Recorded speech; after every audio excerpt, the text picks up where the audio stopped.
What is good, Tesla family? It's Ray J back with another video, and in this one, I'm going to break down what's going on with Tesla Spy and the QQQ. I'm going to talk about what's going on with the news and the PC report that just came out, and also what's going on with all this data that's dropping and what the news is saying about Tesla. Before I break anything down about all this information, though, let me just mention a couple of things. Firstly, I am not a financial planner. Make sure you take none of this as financial advice.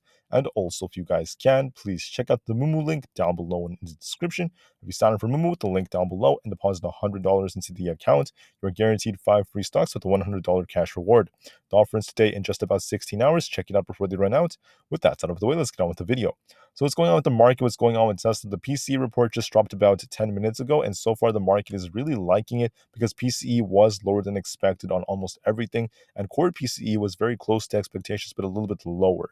So looking at it specifically, we had core at about 0.3% up month over month, which is very close to the forecast. If you look at the personal spending month over month, this was lower than expected. Personal income was a little bit higher than expected, it's showing some strength in the economy. However, if you look at PCE year over year, this was 3.8%, which is lower than the forecast of 3.9%. So that's lower than expected. Month over month, this was lower than expected. And then finally, core PC, the most important thing to look at, in my opinion, year over year, we're actually lower than expected at 4.6% versus the 4.7% forecast. So this is in line with what happened with CPI because all of this data is delayed for the month of May. And so far, the market is liking it. The market started pumping the moment this came out. And then I want to remind you guys that at about 9:45 a.m. Eastern time, we have the Chicago PMI report, which will give us a gauge of how the economy is doing. This is very important because it's going to cause more volatility. So 15 minutes after the market opens, this is coming out. And then after that, at 10 o'clock a.m. Eastern time, we have the Michigan Consumer Sentiment Report, the 5-year inflationary expectations, the consumer expectations, and all this other data that's coming out that's going to be very important. So watch this all carefully. Expect more volatility during the first 15 minutes and the first 30 minutes of the trading day. All this data is dropping. It's going to affect the markets to some degree. Now, to add on to this, futures ended up rising again, showing some strength as we are approaching the end of the first half of the year, the end of the second quarter, and also the end of June. This is going to be very interesting to see how the market reacts. There's a good chance the market's going to try to hold up. We're going to be watching these levels just to be safe. As for Tesla, we had some good news that came out. The news is saying that Tesla has outpaced the stock market gains. We have a lot of big data dropping. There's so many eyes on Tesla. We may see a lot of FOMO buyers coming at the very last minutes. But first, Tesla has to give us more confirmation of these bullish moves. We're also getting some new estimates coming out that Tesla may have relatively good earnings going forward, according to the research from Zacks, and overall looking pretty good so far. Now, on top of this, Tesla is set to be reporting its quarterly deliveries for Q2, and this is going to be very interesting. There's lots of hype as well. I can't wait to see how this comes out, and we are seeing some expectations around 445,000 deliveries. And on top of all of this, the new Model 3 is rumored to feature a new type of cell for a longer range. That's once again very awesome stuff. If that ends up being the case, that's some more good news for Tesla. But anyways, now let's talk about the charts. What on earth is going on? So looking at Tesla, you can see right here, Tesla is currently testing the 260 resistance. There's a potential bullish triangle-like structure that is developing on this. But here's the thing about it. We haven't gotten a breakout so far. The technicals are looking more bullish on Tesla, though, in the pre-market. It's looking like it's going to try to break 260. But for confirmation, we need to see it break and hold above 260. Now, there is this pre-market gap right here. So we're going to be watching this 5 EMA around 259.42. It may retest this. If it breaks below this 259 support right here, it's going to come all the way down to this next gap down here around this like 257.22 area. So watch this pre-market gap right here just in case it does break down. But I'm not leaning in that direction. I'm just saying just to prepare you guys. However, I think it's more likely Tesla's going to keep fighting. But for confirmation, watch it hold above 260. If Tesla breaks and holds 260, watch 262.5. If that breaks, there's a very good chance Tesla's going to fly all the way up to this other pre-market gap, all the way up to about 266. Now, there's this inverse head and shoulder structure, a potential cup and handle forming. There's a good chance Tesla's going to make its way up to 266 if we break 262.5. But for confirmation, we have to hold above 260. So far, Tesla is testing 260, trying to hold above it. But let's just see if we get a big amount of volume and enough buyers to send it up. What do I predict is going to happen? I predict it's going to break. I think it's going to try to shoot for it, but just to be safe, I'm going to watch for confirmation.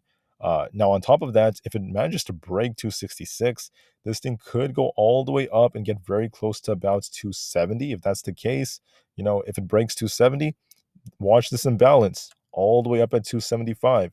We could see Tesla do it, but first let's watch this on a level-to-level basis just to be safe, and we will trade accordingly based on what the price action tells us. Non-financial advice, by the way. Now for SPY, this is also showing some strength as of right now. We got a push all the way up to 441 in the pre-market, and it's currently testing those levels. But let me just warn you guys, we are gapping up, just like Tesla, just like most stocks out there. If we break below the 5 EMA at this 440 support, we're going to be watching this thing make a move all the way back down to 439. Then 438.34 has this unfilled gap in the pre-market. So we're going to be watching that level just to be safe.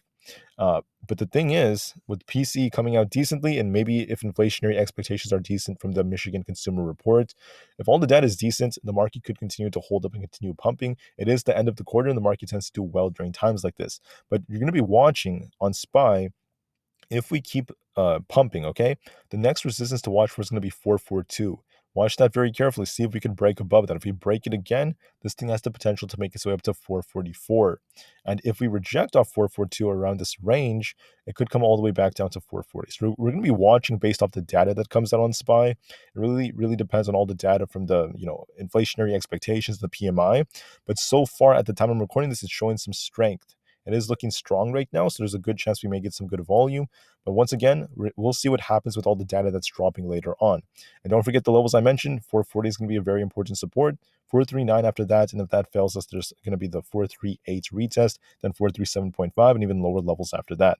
But I'm just saying hypothetically, let me just note that it all depends on the data. And right now, we're looking strong on SPY. We look like we're going to try to keep going.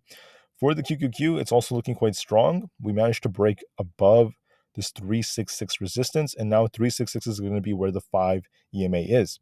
If it breaks below the 5 EMA, as we're gapping up right now, if it breaks below 366, you're going to be watching a potential gap support test at 364. If that fails us, it's going to come all the way down to where our 50 EMA is at 364.14, basically. So you're going to be watching the 5 EMA 366. If that fails us, 364 is going to come, then 362, and then 360. But I don't really see it tanking that hard. I think it's very unlikely. If anything, I just want to prepare you guys just to be safe, just to watch for supports.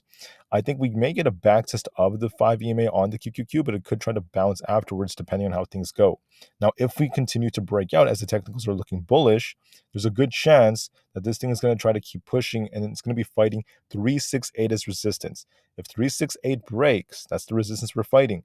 This thing is going to fly to 370, then 372 after that. What do I think is more likely? I think it's going to slow down a little bit, maybe get a back test of this area, see some volatility because of all the data that's dropping, then potentially push up later on intraday. I think the odds favor that so far looking at this trend, but just to be safe, we're going to be very careful with all the data dropping and see if the QQQ holds up. There's a good chance it's going to try to continue popping, but like I said before, let's just be very patient and be very wary of these gaps below because, if worse comes to show, these gaps could get filled. It's just a possibility. Just keep it in the back of your mind.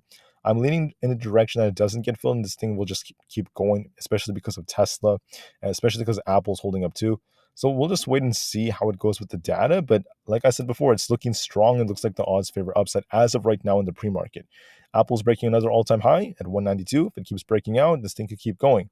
I'm going to be watching for a potential backtest of the 5 EMA, then a potential bounce afterwards. If it holds above it, it could keep going, keep on pushing upwards. If it breaks below this EMA, it could end up reversing. So we'll see how the data affects it. So far, right now, Apple looks strong. It looks very strong in the pre-market. We will see how this continues.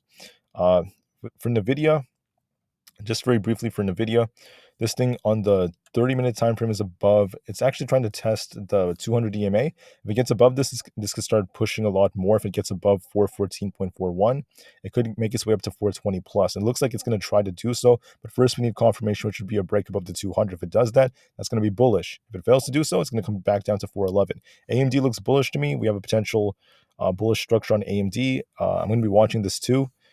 I'm saying this not just based off the fact that it's pumping, but also because we had this accumulation formation, and also because of this imbalance up here. I think it's going to go for this imbalance at 118, so watch that carefully. It looks like an accumulation right here. And finally, that's basically everything. So I'm going to just end it from here. Thank you all so much for listening. Get ready for the big day that's coming. Get ready for volatility for Tesla, and I'll see you guys very soon. Tesla to the moon alongside the whole market. The long term is still incredibly bright, and peace out.